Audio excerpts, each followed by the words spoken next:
مدینہ منورہ اور انصار۔ آفتاب کی روشنی دور پہنچ کر تیز ہوتی ہے، شمیم گل باغ سے نکل کر عطر فشاں بنتی ہے۔ آفتاب اسلام مکہ میں طلوع ہوا، لیکن کرنیں مدینہ کے افق پر چمکیں۔ مدینہ کا اصلی نام یثرب ہے۔ رسول اللہ صلی اللہ علیہ وآلہ وسلم نے جب یہاں آ کر قیام کیا تو اس کا نام مدینۃ النبی یعنی پیغمبر کا شہر پڑ گیا، اور پھر مختصر ہو کر مدینہ مشہور ہو گیا۔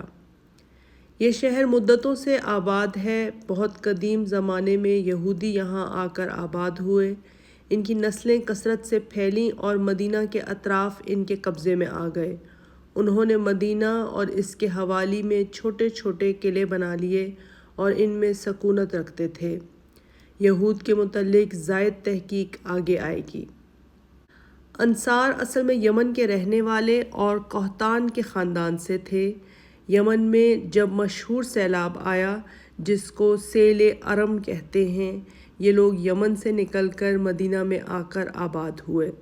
یہ دو بھائی تھے، اوس اور خزرج۔ تمام انصار انہی دو کے خاندان سے ہیں۔ یہ خاندان جب یثرب میں آیا تو یہود نہایت اقتدار اور اثر رکھتے تھے۔ آس پاس کے مقامات ان کے قبضے میں تھے اور دولت و مال سے مالا مال تھے۔ چونکہ آل و اولاد کی کثرت سے 20-21 قبیلے بن گئے تھے، اس لیے دور دور تک بستیاں بسائی تھیں۔ انصار کچھ زمانے تک ان سے الگ رہے، لیکن ان کا زور اور اثر دیکھ کر بالآخر ان کے حلیف بن گئے۔ ایک مدت تک یہ حالت قائم رہی، لیکن اب انصار کا خاندان پھیلتا جاتا تھا اور اقتدار حاصل کرتا جاتا تھا۔ یہود نے پیش بینی کے لحاظ سے ان سے معاہدہ توڑ دیا۔ یہودیوں میں ایک رئیس فتیون پیدا ہوا جو نہایت عیاش اور بدکار تھا۔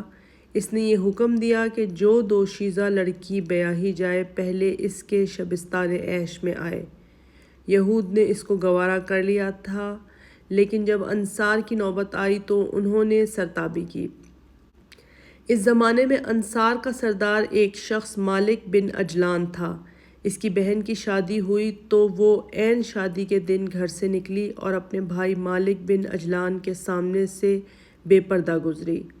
مالک کو غیرت آئی، اٹھ کر گھر میں آیا اور بہن کو سخت ملامت کی۔ اس نے کہا، ہاں، لیکن کل جو کچھ ہوگا اس سے بھی بڑھ کر ہے۔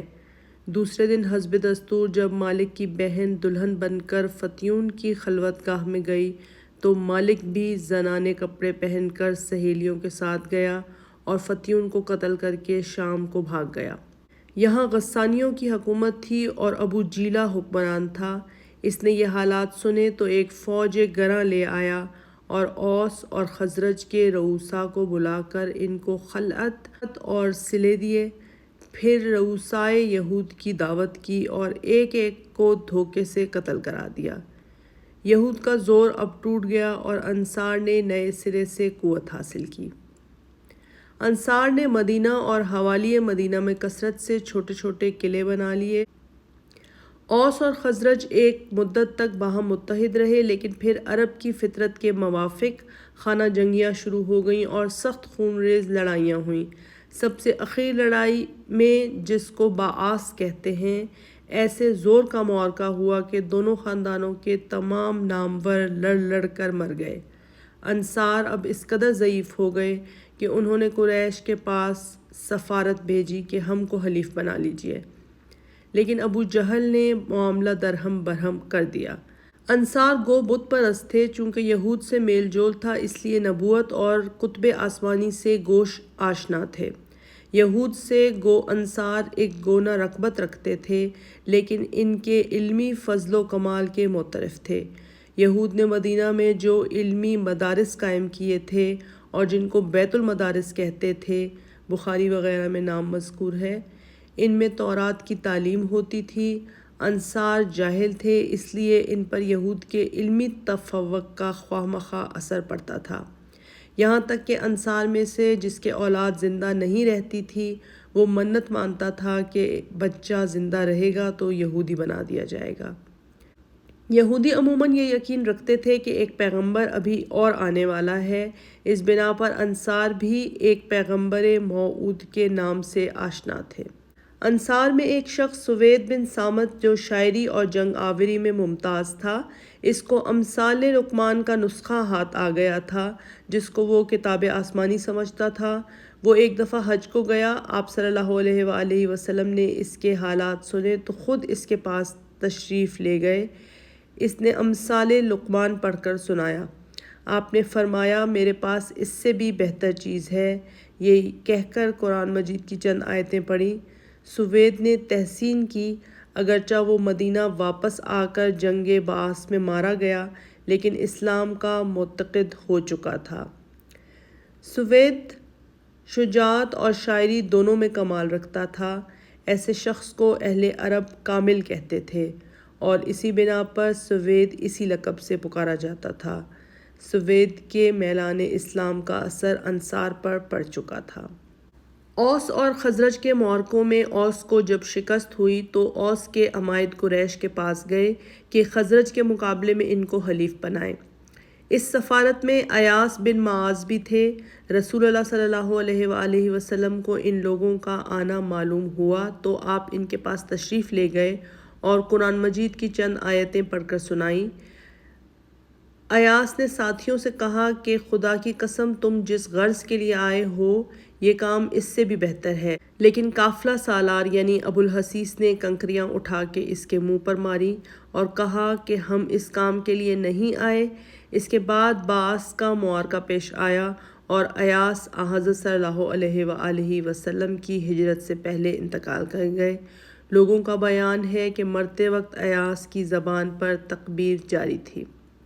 انصار کے اسلام لانے کی ابتدا 10 نبوی۔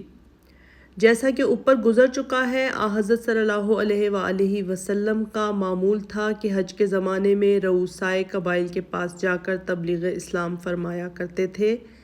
اس سال رجب 10 نبوی میں بھی آپ متعدد قبائل کے پاس تشریف لے گئے۔ عقبہ کے پاس جہاں اب مسجد العقبہ ہے، خزرج کے چند اشخاص آپ کو نظر آئے۔ آپ نے ان سے نام و نسب پوچھا، انہوں نے کہا خزرج۔ آپ نے دعوت اسلام دی اور قرآن مجید کی آیتیں سنائیں۔ ان لوگوں نے ایک دوسرے کی طرف دیکھا اور کہا دیکھو یہود ہم سے اس اولیت میں بازی نہ لے جائیں۔ یہ کہہ کر سب نے ایک ساتھ اسلام قبول کیا۔ یہ 6 شخص تھے جن کے نام حسب ذیل ہیں۔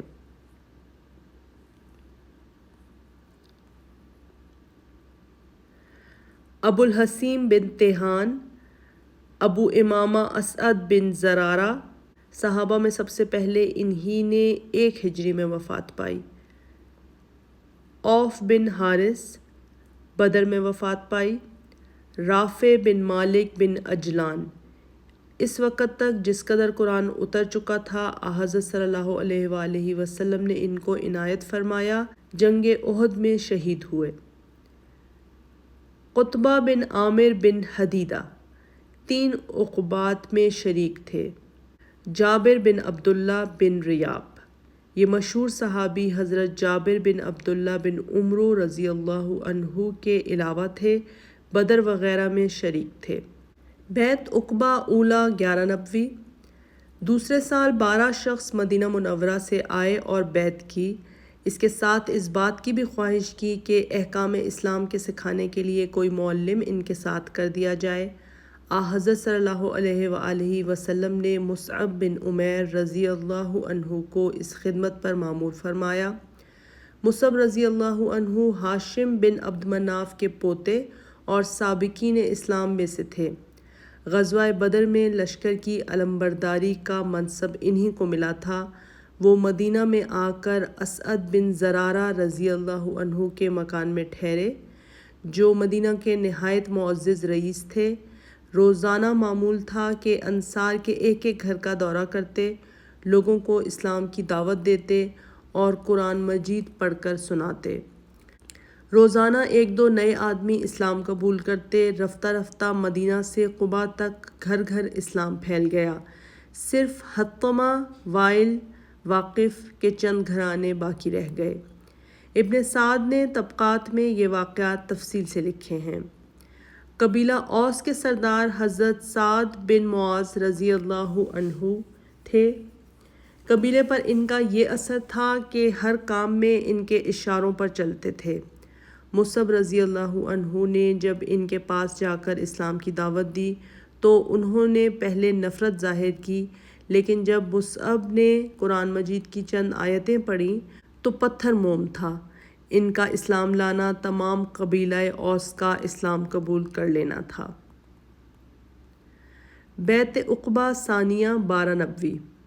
اگلے سال 72 شخص حج کے زمانے میں آئے اور اپنے ساتھیوں سے جو بت پرست تھے چھپ کر بمقام منی یعنی عقبہ حضرت صلی اللہ علیہ وآلہ وسلم کے ہاتھ پر بیعت کی۔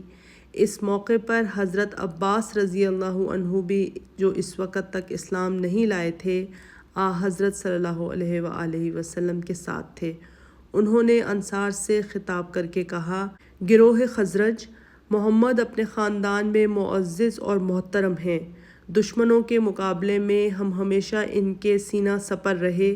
وہ تمہارے پاس جانا چاہتے ہیں، اگر مرتے دم ان کا ساتھ دے سکو تو بہتر، ورنہ ابھی سے جواب دے دو۔ حضرت برہ رضی اللہ عنہا نے حضرت صلی اللہ علیہ وآلہ وسلم کی طرف خطاب کر کے کہا، ہم لوگ تلواروں کی گود میں پلے ہیں۔ وہ اسی قدر کہنے پائے تھے کہ ابو الحسیم رضی اللہ عنہ نے بات کاٹ کر کہا، یا رسول اللہ، ہم سے اور یہود سے تعلقات ہیں، بیعت کے بعد یہ تعلقات ٹوٹ جائیں گے۔ ایسا نہ ہو کہ جب آپ کو قوت اور اقتدار حاصل ہو جائے تو آپ ہم کو چھوڑ کر اپنے وطن چلے جائیں۔ آپ نے مسکرا کر فرمایا، نہیں، تمہارا خون میرا خون ہے، تم میرے ہو اور میں تمہارا ہوں۔ آپ نے اس گروہ میں سے 12 شخص نقیب انتخاب کیے جن کے نام خود انصار نے پیش کیے تھے۔ ان میں 9 خزرج کے اور 3 اوس کے تھے۔ ان کے نام حسب روایت ابن سعد حسب ذیل ہیں۔ نمبر 1 اسید بن حضیر رضی اللہ عنہ، جنگ بعث میں انہی کے باپ اوس کے سردار تھے۔ نمبر 2 ابو الحسیم رضی اللہ عنہ بن تیہام۔ نمبر 3 سعد بن خثیمہ رضی اللہ عنہ، جنگ بدر میں شہید ہوئے۔ نمبر 4 اسعد بن زرارہ رضی اللہ عنہ، ان کا ذکر اوپر گزر چکا، یہ امام نماز تھے۔ نمبر 5 سعد بن الربیع رضی اللہ عنہ، جنگ احد میں شہید ہوئے۔ نمبر 6 عبداللہ بن رواحہ رضی اللہ عنہ، مشہور شاعر ہیں، جنگ موتا میں شہید ہوئے۔ نمبر 7 سعد بن عبادہ رضی اللہ عنہ، معزز اور مشہور صحابی ہیں، ثقیفہ بن ساعدہ میں انہوں نے پہلے خلافت کا دعویٰ کیا تھا۔ نمبر 8 منظر بن عمرو رضی اللہ عنہ، بئر معونہ میں شہید ہوئے۔ نمبر 9 برہ بن معرور رضی اللہ عنہ، بیعت عقبہ میں انہوں نے انصار کی طرف تقریر کی تھی، حضرت صلی اللہ علیہ وآلہ وسلم کی ہجرت سے پہلے انتقال کر گئے۔ نمبر 10 عبداللہ بن عمرو، جنگ احد میں شریک ہوئے۔ عبادہ بن الصامت مشہور صحابی ہیں، ان سے اکثر حدیثیں مروی ہیں۔ نمبر 12 رافع بن مالک رضی اللہ عنہ، جنگ احد میں شہید ہوئے۔ حضرت صلی اللہ علیہ وآلہ وسلم نے جن باتوں پر انصار سے بیعت لی تھی یہ تھیں: شرک، چوری، زنا، قتل اولاد اور افطرا کے مرتکب نہ ہوں گے، اور رسول اللہ ان سے جو اچھی بات کہیں گے اس سے سرتابی نہ کریں گے۔ جب انصار بیعت کر رہے تھے تو سعد رضی اللہ عنہ بن زرارہ نے کھڑے ہو کر کہا، بھائیو، یہ بھی خبر ہے کہ کس چیز پر بیعت کر رہے ہو؟ یہ عرب و عجم اور جن و انس سے اعلان جنگ ہے۔ سب نے کہا، ہاں، ہم اسی پر بیعت کر رہے ہیں۔ 12 شخص جو نقیب انتخاب کیے گئے رئیس القبائل تھے۔ ان کا اسلام قبول کرنا تمام انصار کا اسلام قبول کرنا تھا۔ صبح کو اس بیعت کی اڑتی سی خبر پھیلی۔ قریش انصار کے پاس آئے اور شکایت کی۔ انصار کے ساتھ جو بت پرست تھے ان کو اس بیعت کی خبر نہ تھی۔ انہوں نے تکذیب کی کہ ایسا ہوتا تو ہم سے کیوں کر چھپ سکتا تھا۔ مدینہ میں اسلام کو پناہ حاصل ہوئی تو حضرت صلی اللہ علیہ وآلہ وسلم نے صحابہ رضی اللہ عنہم کو اجازت دی کہ مکہ سے ہجرت کر جائیں۔ قریش کو معلوم ہوا تو انہوں نے روک ٹوک شروع کی، لیکن چوری چھپے لوگوں نے ہجرت شروع کر دی۔ رفتہ رفتہ اکثر صحابہ چلے گئے، صرف حضرت صلی اللہ علیہ وآلہ وسلم، حضرت ابو بکر رضی اللہ عنہ اور حضرت علی رضی اللہ عنہ رہ گئے۔ جو لوگ مفلسی سے مجبور تھے وہ مدت تک نہ جا سکے۔ یہ آیت انہی کی شان میں ہے۔ وَالْمُسْتَضْعَفِينَ مِنَ الرِّجَالِ وَالنِّسَاءِ وَالْوِلْدَانِ الَّذِينَ يَقُولُونَ رَبَّنَا أَخْرِجْنَا مِنْ هَٰذِهِ الْقَرْيَةِ الظَّالِمِ أَهْلِهَا۔ سورہ نساء آیت نمبر 10۔ کمزور مرد، عورتیں اور بچے جو یہ کہتے ہیں کہ اے خدا ہم کو اس شہر سے نکال کہ یہاں کے لوگ ظالم ہیں۔